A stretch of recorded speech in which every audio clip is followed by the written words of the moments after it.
Well, now my projector is. Yeah, we have to warm that back up. Okay.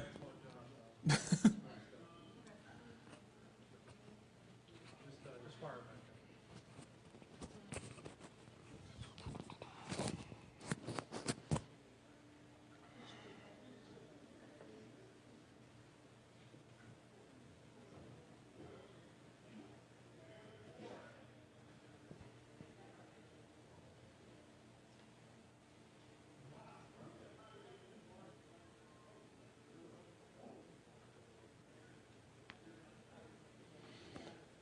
Okay. My name is Sam Harmon. This presentation is called Your Circuits, Let Me Help You Bend Them. Whatever that means. We'll move right on. Whoop. Too far. Okay. I'm going to be talking about various things related to electronic music, building your own instruments, hacking instruments, doing weird things. There's some titles I decided weren't good enough. A little bit of that. Okay, now we're going to talk first about circuit bending. It was actually originally developed in sometime in the 1960s when this guy, Reed Ghazala, decided he would have some fun with, I think it might have been an organ or something like that. Cracked it open, rearranged some things, set connections between the rearranged things, like a switch or a push button or something, to activate it, and became circuit bending. It's I like to think of it as compared to the so-called prepared piano of the early 20th century, John Cage, Henry Cowell, people like that, who would take a piano and put little objects in the strings or on the hammers so that when you played the piano, it would sound different. So yeah, if you wanted to actually circuit bend something, the easy way to do it, well, sort of easy, is take your device, crack it open, unscrew the screws, then you poke around with some test leads or something, and you stick a lead here and here, try playing it, see if it does something interesting. If it does, mark it down or keep that lead there and try setting up another one. Then when you find all the bends that you want to do and want to keep, you hook those up to, say, switches or push buttons, close it up, and you've got your circuit bend instrument. The most well-known is Reed Ghazala's Incantor, which is based off of a Speak and Spell. I don't have one of those, but I do have a sound sample.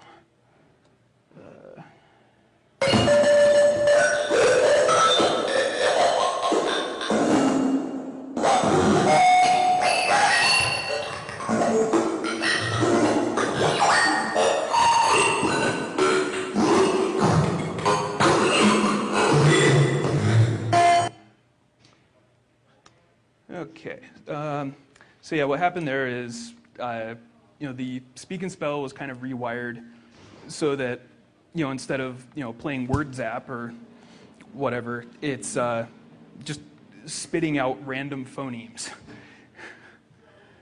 Okay. Now, I've got some examples of some things I've done. First one I will demonstrate is this Optimum. I don't know if it quite qualifies as circuit bending or as much as sort of kit bashing something that's sort of there.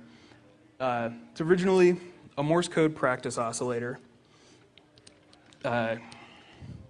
which had, has a thing where you would put your Morse code key, headphone output, a tone knob, and a volume knob. Well, I looked at the tone knob and I thought, well, that's about the same size as, a 1/4-inch jack. So pulled it out, put in a 1/4-inch jack, and wired that to where that potentiometer, the knob, was hooked up to. then I created these, just the one so far, a little pluggable module for it. And it's just a 1/4-inch plug, and I've got 2 photoresistors attached to it. And then I have this kind of crude on-off switch, which is a piece of wire. Okay. What is that one?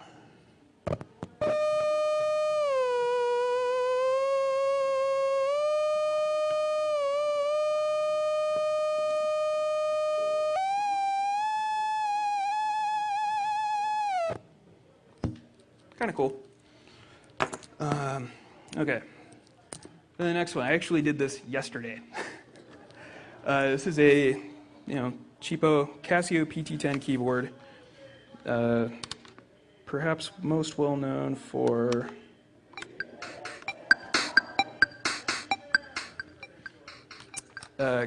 cracked it open, found a pretty good bend in between probably the primary IC on the board and a sort of random resistor, and hooked it up to a momentary switch so that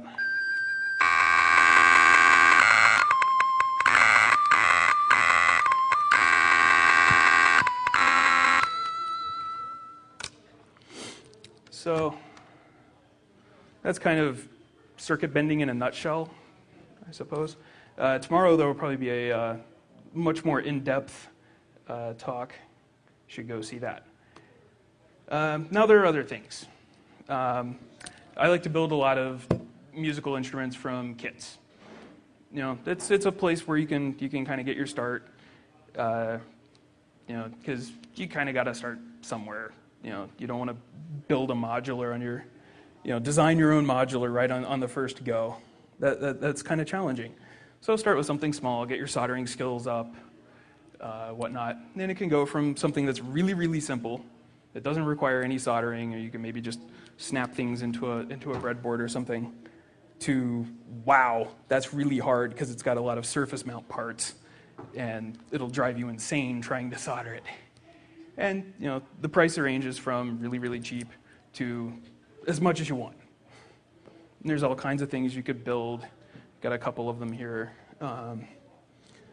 And they often offer in the manuals for putting them together. If you want it to sound a little bit different, you can do this thing or that thing. Okay. Next thing. This I don't actually have a built example of, but NOTACON was actually donated a couple of boxes of these. It's what's called a 2-transistor ribbon controller, and you can actually mail order them for like 50 cents or 3 for $1. And what it has in it are 2 transistors, a resistor, and a capacitor.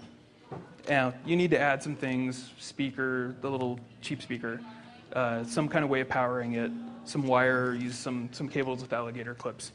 And then the ribbon part, if you had some videotape lying around, you could use that, or you could just take a sheet of paper, draw your ribbon on it with a pencil, and it uses the resistance of the graphite as the ribbon itself. So yeah, we've got these, and at some point this weekend, I think we're going to try and have a little breakout session somewhere for people to try to put these together, because I've actually got enough parts for about 10 workstations for teams of people to work on these. So, what's next? Then a little more advanced kit is the Pytheramax. It's a theremin, which is an instrument that was originally designed around 1918, 1919 or so by a Russian inventor named Leon Theremin. And the way that it works is, unlike a lot of instruments where you have to play them by touching things, you actually play it by not touching it. So it's got these 2 antennas on it, which I actually created out of lamp parts that I got at Home Depot. Because normally the volume antenna right here, it's just a loop, so it kind of looked like a lamp thing, and that kind of looked like a lamp thing. So did that, and I got this enclosure thing basically for free. So let's try it out.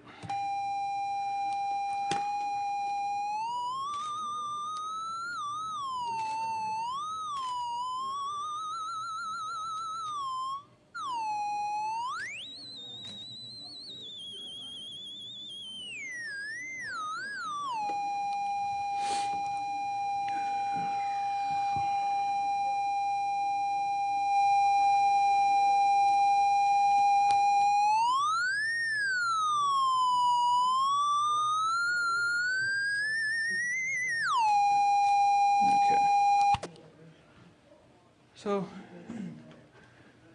there's the Theramax.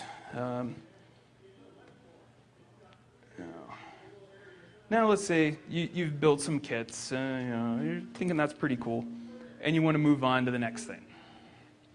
So maybe you find something that doesn't quite come in kit form, like you find a cool post on a blog where this guy says, "Oh, I built this thing and it's really cool. Here's how I did it." Or say you come up with an idea that, maybe if I throw some things together, it'll do something kind of cool.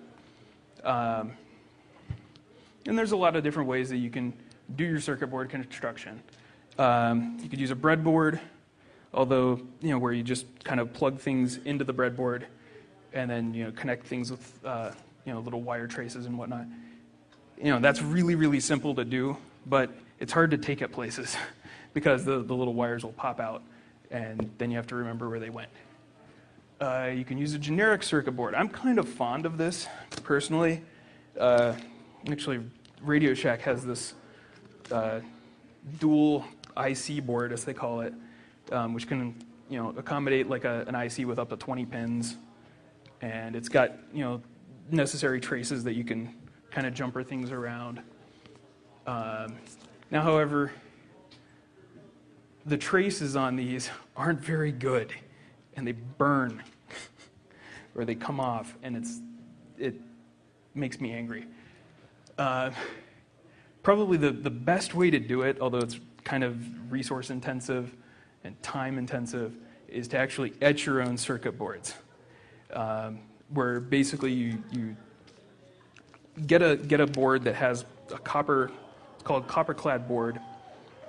You basically kind of etch the traces into it by putting a mask over it with a, basically kind of a printed thing, and then you dip the board into, I believe it's ferric chloride or ferric acid, and that etches off all the stuff except for where your mask is that you printed onto it.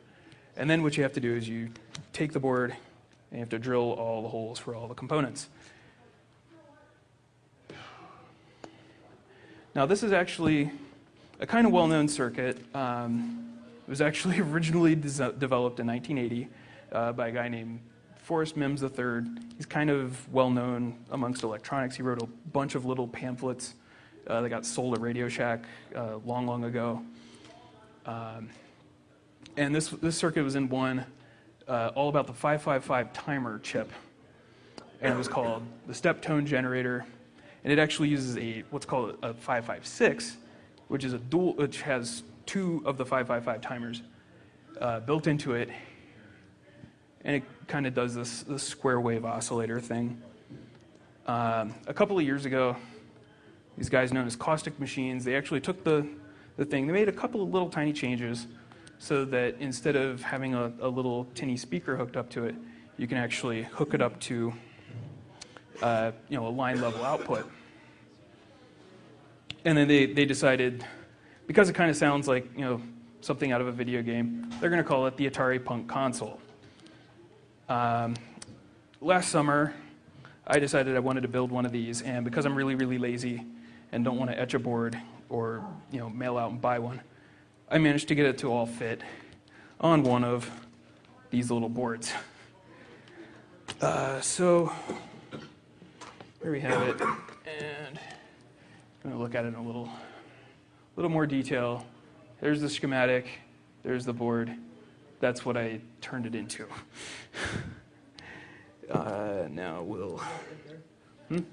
Yes, that's right here in my hand.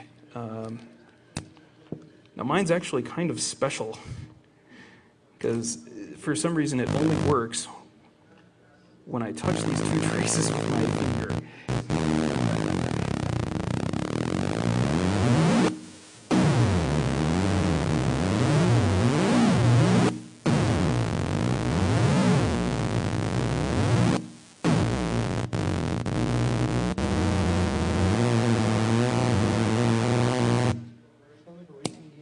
A little bit, yeah.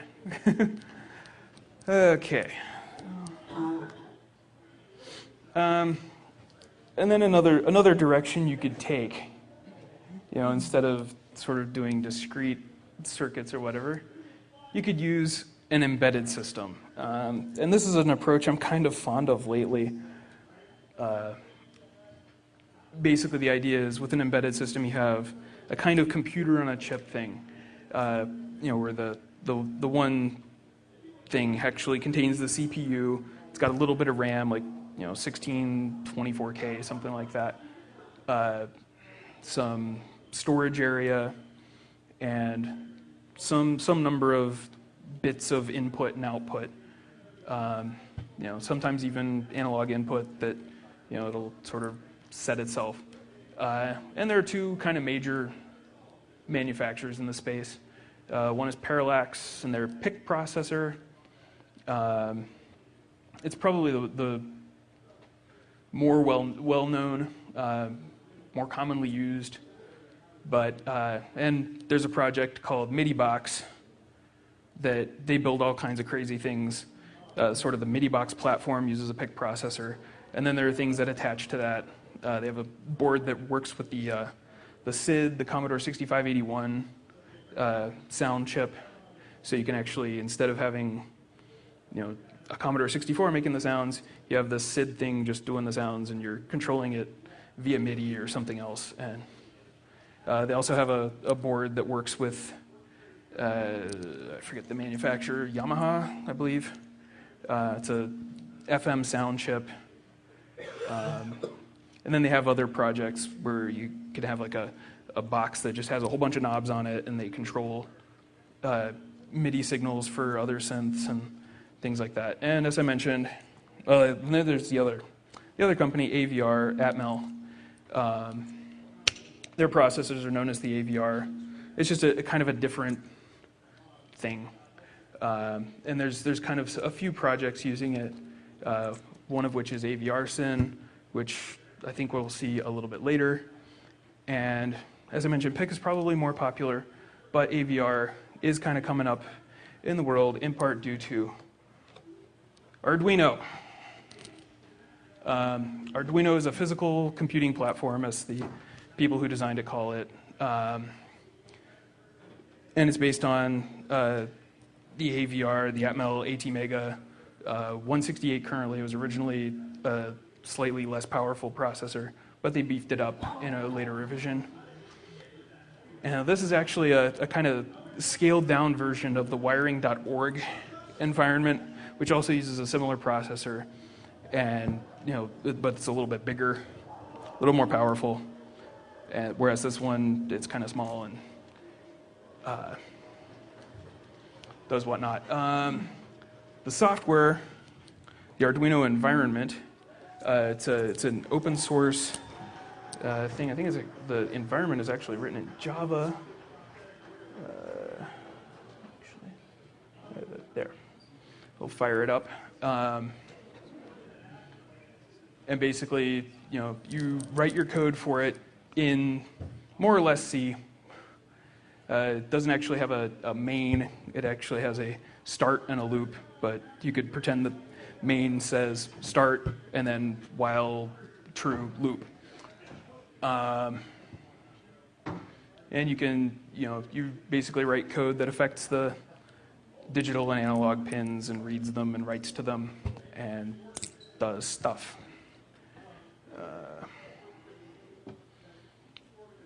Now, the other cool thing about the Arduino platform is the design of the board itself, the schematics and all that stuff is actually put under a Creative Commons license. So kind of anyone could design their own Arduino-like board. And that actually, it led to a little controversy last year because people actually started calling their cloned boards Arduinos, and the Arduino people got a little messed up about it. So a number of the clone people started calling their boards Freeduinos. But an Arduino board, we'll move on to the actual guts of it, provides you 14 bits of digital I/O, so you can either define a pin as for reading or for writing. It also includes sort of an RS-232 input and output, and if you want an analog-like output, you can do pulse width modulation on those lines. It also has 6 analog inputs, which when you read from them, it returns an integer between 0 and 1023 based on what the input voltage is on that pin between 0 and 5 volts. Usually program it in C, although a guy has developed a Ruby environment for it. And as I mentioned, there are a lot of different versions. You can either buy one completely assembled, or you can buy it in a kit form and put it together yourself.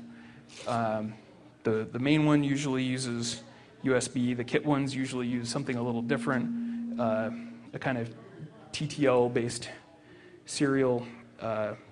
So you just need the one cable instead of having to have a USB. They come out a little bit cheaper with the TTL serial interface. And I'm going to talk about musical things you can do with an Arduino board. MIDI comes to mind pretty easily because MIDI is a serial protocol, runs at 31,250 bits per second, and the Arduino board can easily handle that kind of speed. So you can just write something that writes out to MIDI or reads in from MIDI and does stuff. Things that come to mind: sequencers, filter that would take something and do something with it, sync generator if you have a whole chain of MIDI devices. Something that someone has done, they basically took a piezo sensor or a buzzer, cover it in Mylar, cover that in like mouse pad material, and then hook that up to your Arduino on the analog input, and that's basically a drum pad. And so they wrote some code that reads off reads for input there, and then transmits that out to a computer or over MIDI or whatever you want to do. They call their project our Drummo. Something I'm planning to do in the future is I have a number of drum modules that they take like just a 5-volt impulse, and then they'll play the drum sound. And I'd like to maybe set up something so that I can have MIDI control of those, so I can have them triggered from some other thing. I haven't done it yet, but it's on my agenda.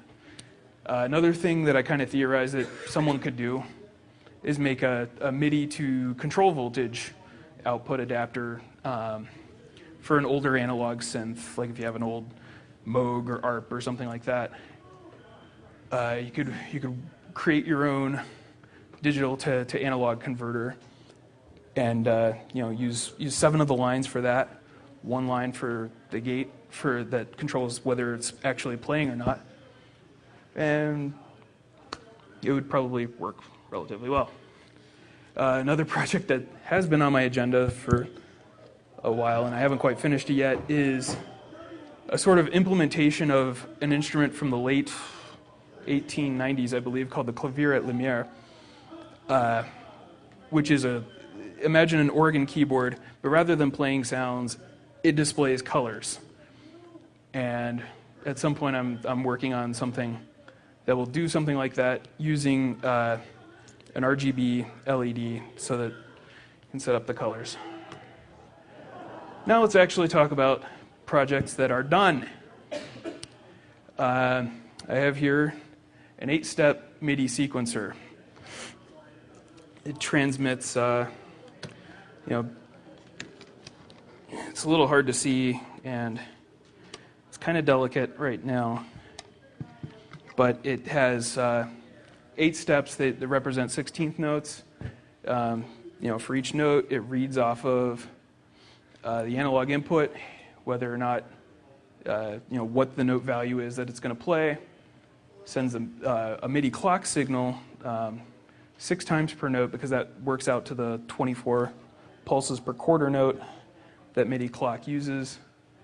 And generally, other than kind of the setup of the knobs and whatnot, I'm only using one kind of external part, and that's a 8-channel multiplexer. And so the Arduino is transmitting. It says, I want to look at channel 4, and then that chip sends the channel 4 input signal into the Arduino analog input. The actual code to do the work on the embedded processor, 60 lines of code, compiles down to about 3K, and in my testing yesterday, it only caught fire once. So let's give this a try.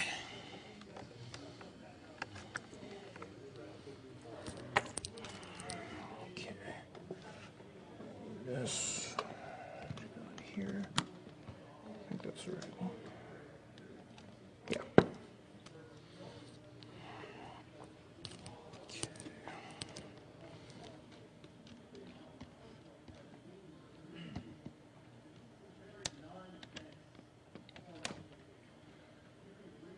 Okay, right now I've got it controlling a, it's not very happy with the data.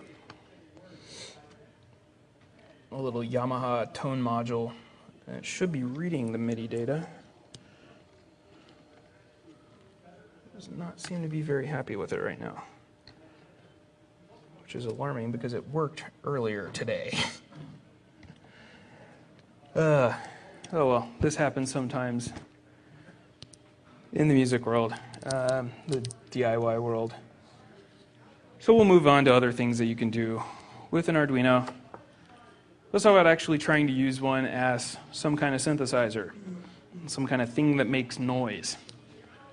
To do like something that just kind of buzzes or makes a sound, it's not too hard. You just have to send on and off to a pin fast enough so that you kind of get the frequency that you want. You could also use the pulse width modulation, kind of do some interesting things there. And you probably have enough horsepower to kind of do some of this. Another thing you could try to do is use a number of lines as a digital to analog converter, so you could kind of get, something akin to a sampled sound, rather than kind of a buzzing kind of thing. But that's going to eat up a lot of your pins.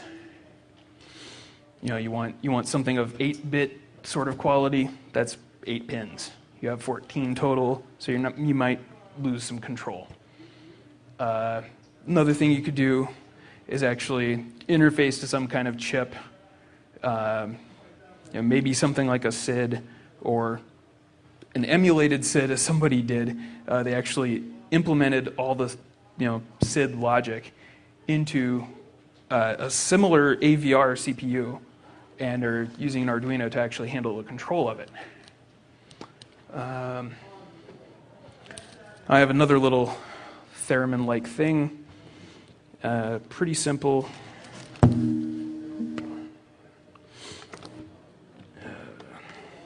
It's actually using a photoresistor and another resistor to kind of work as similar to a potentiometer, and and then the speaker output. And we'll hook this up, just give it some power.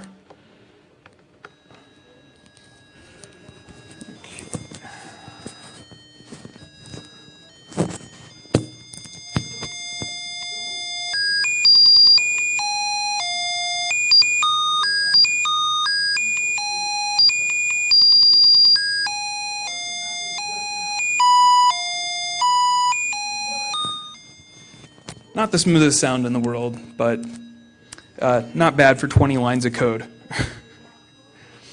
Would it be hard to program a chromatic scale? Probably not too hard. Yeah, it could be done. It wouldn't be too bad. Stepping could be a really positive thing. Yeah, it could. But like I said, I threw this together pretty quickly. So, yeah, doing it with a scale, and we'll depower that. And move on to perhaps the next thing. You could use this to play sample digital audio. However, you have to remember that this thing has 16K of storage, 16 kilobytes, 16,000 bytes. And if you wanted to play it at, say, an 8 kilohertz sample rate, you're going to use a lot of that memory. So have fun.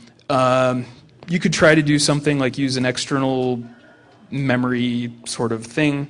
Then you have to read into it from that, and it may not be that fast.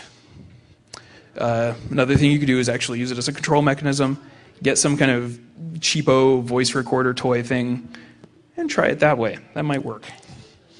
But just because I want to try it, I threw together something that plays a sample over and over and over again, using that kind of PCM output.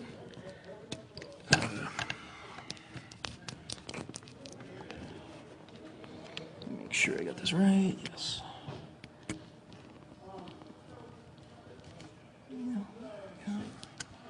And then power on the side.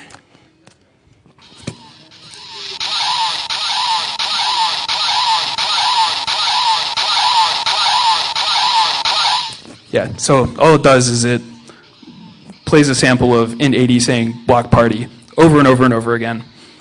I'd actually been considering using that for some kind of wildcard entry for block party, but it didn't happen. And so, yeah, that, roughly a little over half a second converted out to 5,286 bytes.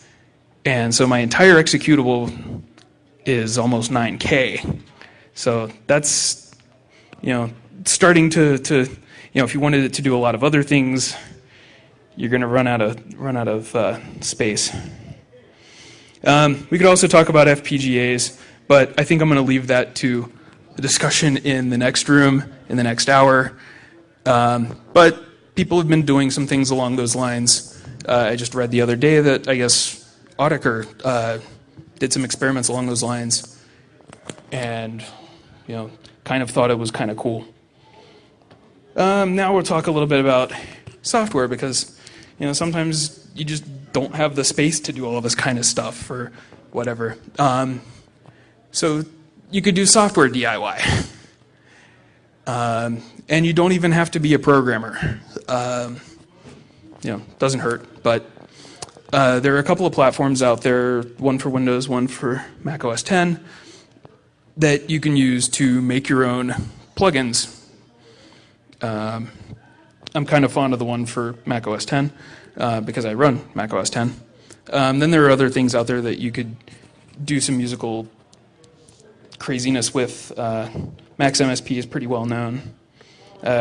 Pure Data is something similar to Max MSP, but open source, I believe, or at least freeware. Super Collider, kind of along those lines.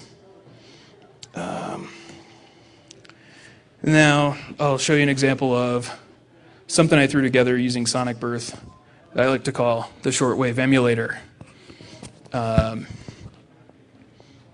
So, yeah, I created it with Sonic Birth. Uses a kind of low-pass filter and a sine wave modulator to kind of sound like what you're listening to is coming from a shortwave radio. I added some static to it, some kind of guy keying up Morse code over the signal, and some delay just because that made it sound nice.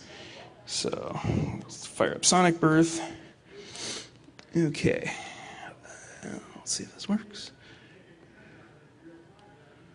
Make sure that I've got the right thing plugged in.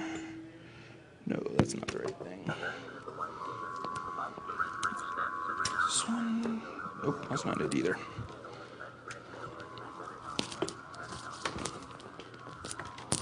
There's there we go. We'll need one copy. We'll need one copy. Get her.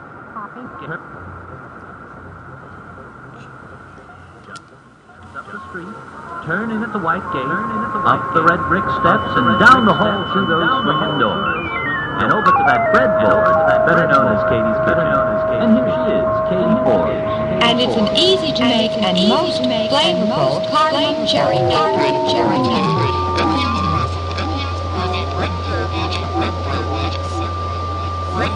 Basically, I just, you just sort of draw the audio path. As the input comes in here, things happen to it, and it goes out there, and that's more or less how it works. You can actually use this to do, either effects plugins like this. You could use it to do a synth plugin. That's a little more challenging. I've kind of experimented with it. It's tricky. So there's that. So now we get to the cool show and tell element of this presentation. So who all has brought awesome devices to show off to everybody? Okay, we got these two over here. Who wants to go first?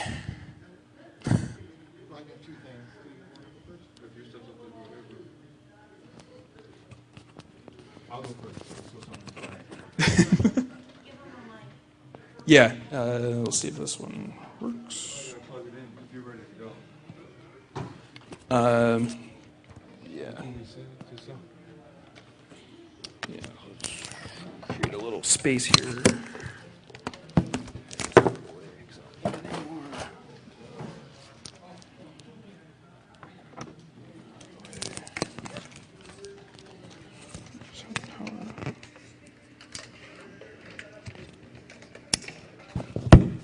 Okay. How about that? Yeah, okay. So this mic works too. Cool.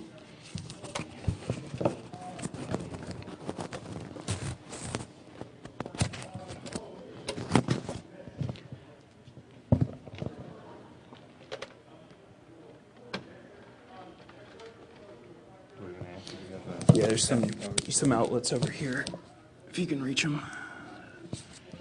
There's like 3 free.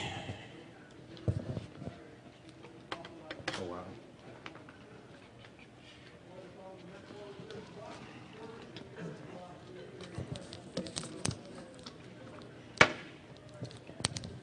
Okay, you want to explain what you got? Sure. All right, my name is Dan Krusna. This is the Everson, and it's not my invention, but I improved a lot on the original. This was a couple of years ago, a guy that I just now realized I've never pronounced his name. So, hope Jarek Zimbecki, or starts with a Z, and he decided that he was going to try and create a software virtual analog synth using an 8-bit micro, which he selected the one that's actually similar to what's in the Arduino. So that one micro handles the scanning of all the inputs and actually the generation of the audio. So he couldn't really use a high-level environment, so it's all in assembly. And he actually accomplished this. And actually, some other people on the Synth DIY list which is an email list of people who make these kind of things, was asking, I wonder if I could do this. And he just came up and said, yeah, I did it. And somebody offered to make PC boards, and I bought a couple, and actually installed a slightly better part, just that had more space. And one thing is he used an older micro that didn't have a multiply, so I was able to improve a lot on the code. And so the original had, I think, just AR or ASR envelopes, and I put in ADSR, 2 envelopes, one for the filter and one for the amplifier. And what else? Oh yeah, I added a bunch of filters. So there was the state variable filter, and then I finally got the Moog filter. low pass to fit in there, and then arpeggiator and whatever else I can think of. So I'm going to try and start it up. One thing I thought that was interesting is when I said that I'd be adding features, I better plug in the audio. Yeah. Sorry. It should work. He thought that not much else could fit in there, and which I thought was strange because he was trying to do something that nobody else thought could be done, and yet telling somebody else that what they want to do can't be done. Let's see here. Let's see sound.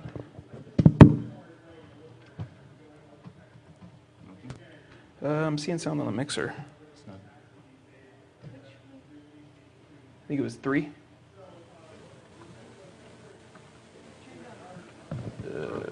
Okay. What's going on here? So I'm getting plenty of level on the mixer.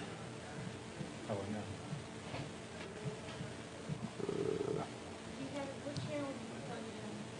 Like I said, it's going from the mixer into that direct box. The mixer is plugged into the direct box. I think is supposed to be channel 3 on the mixer back there.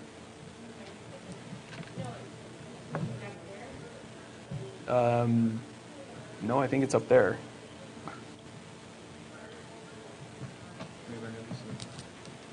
All right.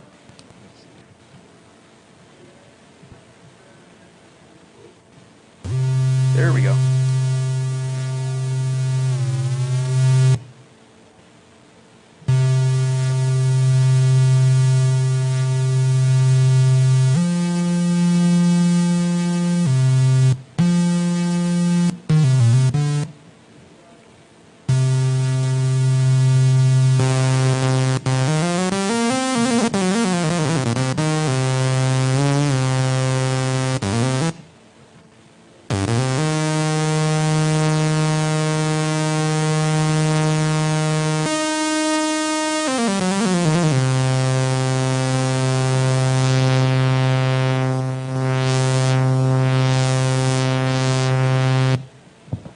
Yeah, so the resonance right there was actually the Moog low pass, which was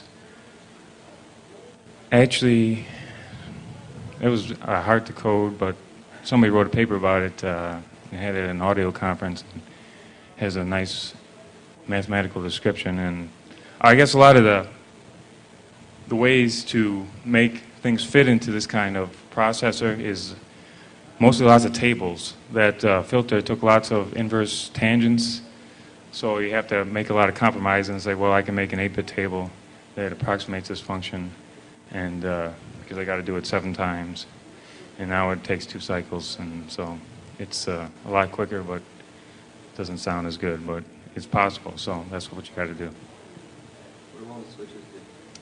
Well, oh, that's another thing too. When the original kit was announced, they actually had a front panel, I don't know if everybody can see this, that they labeled all the switches just like a regular kit and had things labeled like this was the envelope, amplitude, sustain, release. The original kit only had those 3 controls.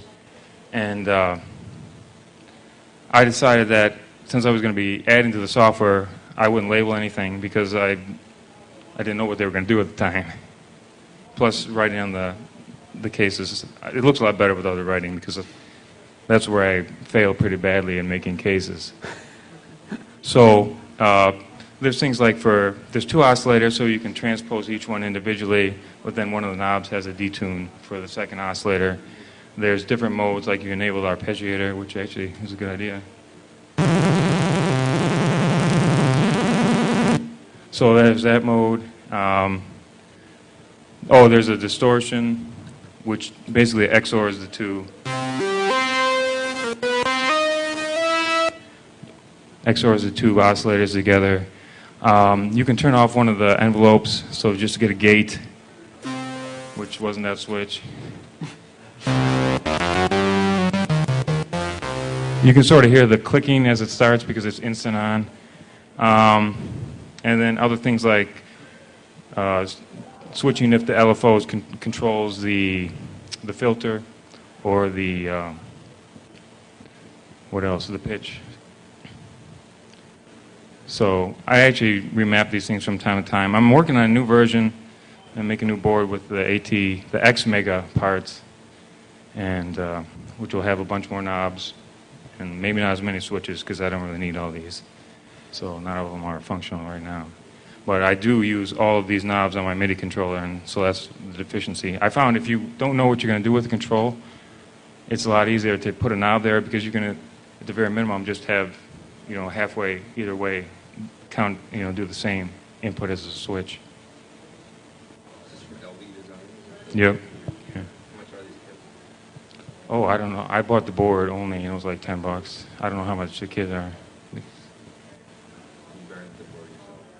Or you program it yourself? Yeah. I have a lot of other AVR projects, so I had the equipment to do that. So there's my project. Okay, you want to come up and... So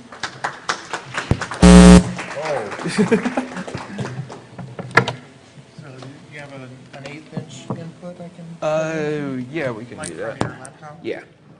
Actually, I use both. I use the 4" first. Okay. Yeah. Okay. Thanks. Hi, I'm Tom Robertson. First thing I'm going to show you is just a little circuit that I found on a website called musicfromouterspace.com. Yeah, he sells, he builds and sells synthesizers. He's really cool. And off in one corner of the little website is a little weird sound generator schematic. And I saw that, called my friends, hey, that's cool, let's build one. So, and this is, I built it into an old modem case, ripped out the guts, because who needs a modem anymore? So let's try it out.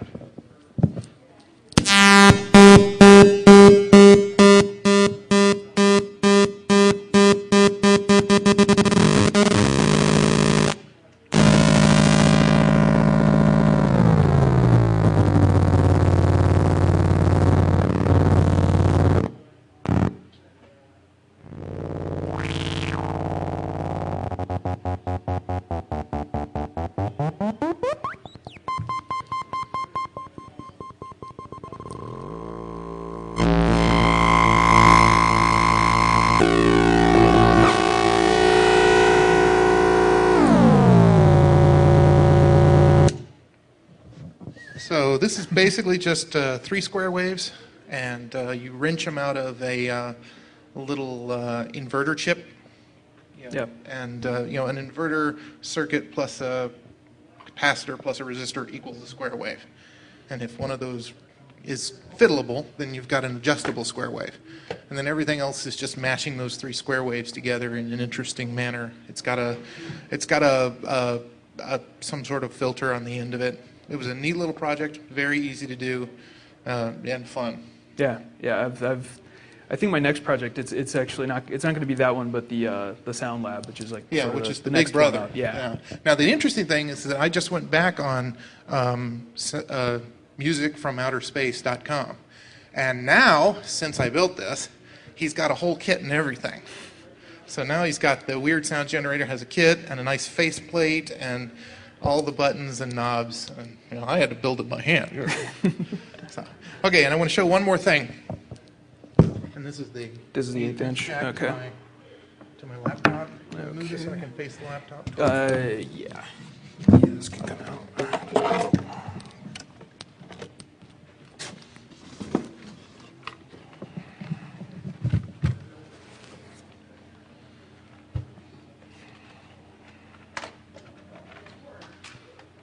This is an Xbox 360 Guitar Hero controller, which has a USB connector, so it's easy to hook up to the PC and get it to work, which I was excited to see.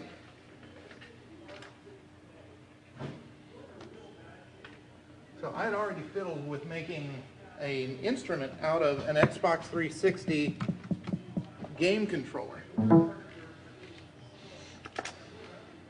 So it wasn't much of a stretch for me to say, wow, this Guitar Hero controller looks so incredibly cool.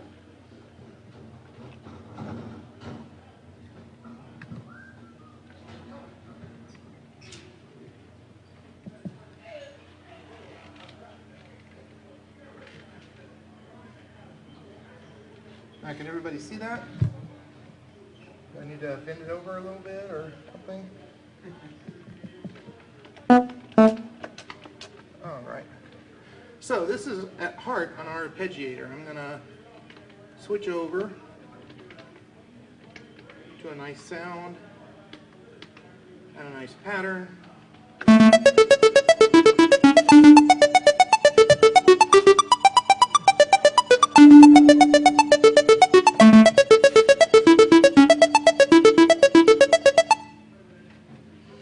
Did you write that? Yeah, this is all C++ code on top of DirectX 8.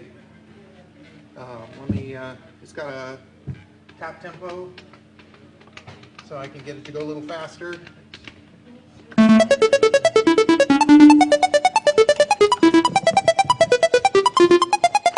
So the neat thing is that you've got basically seven possible notes that you can hold down. 8 if you don't hold down any, but you've got 3 buttons for the chord.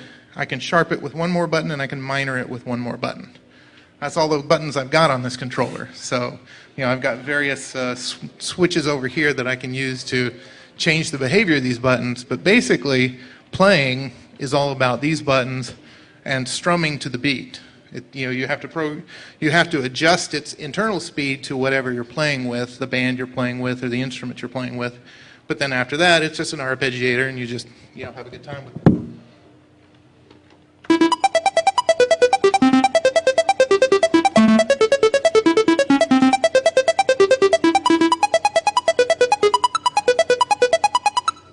And then I'm playing Duran Duran. So let me find another instrument to be a little more stringy.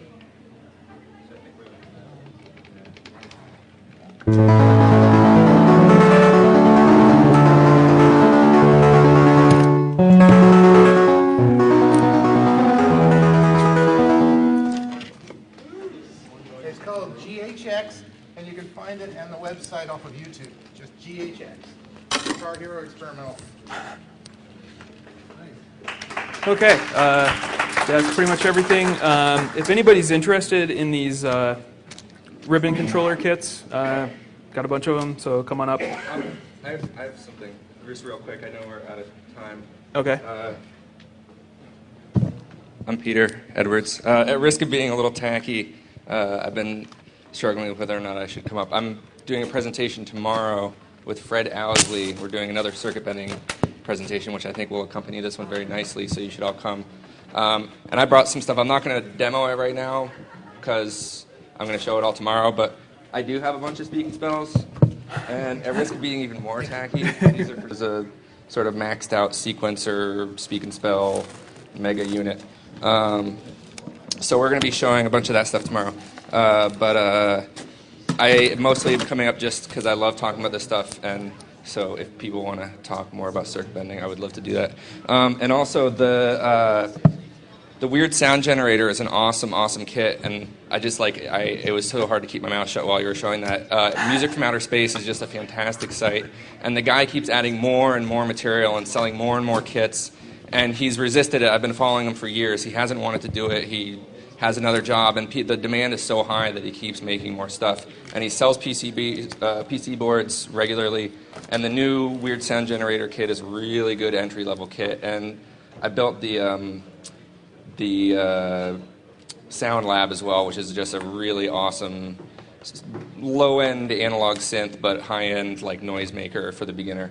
And the filter that's on the Weird Sound Generator is a nice 9-volt low-pass filter, which is sort of rare. Like a lot of filters are dual polarity DC power, and they're hard to power. But his designs are great. So that's it. So yeah, tomorrow night there's going to be more circuit bending. Yes. And the last thing I wanted to plug, and then I'm going to go away. In New York City, the Circuit Bending Festival is coming up April 25th, and it's really exciting. It's a ton of fun. Lots of people from all over the world come and show their stuff. and it's an awesome event. Thanks. Yeah, it's on the bottom.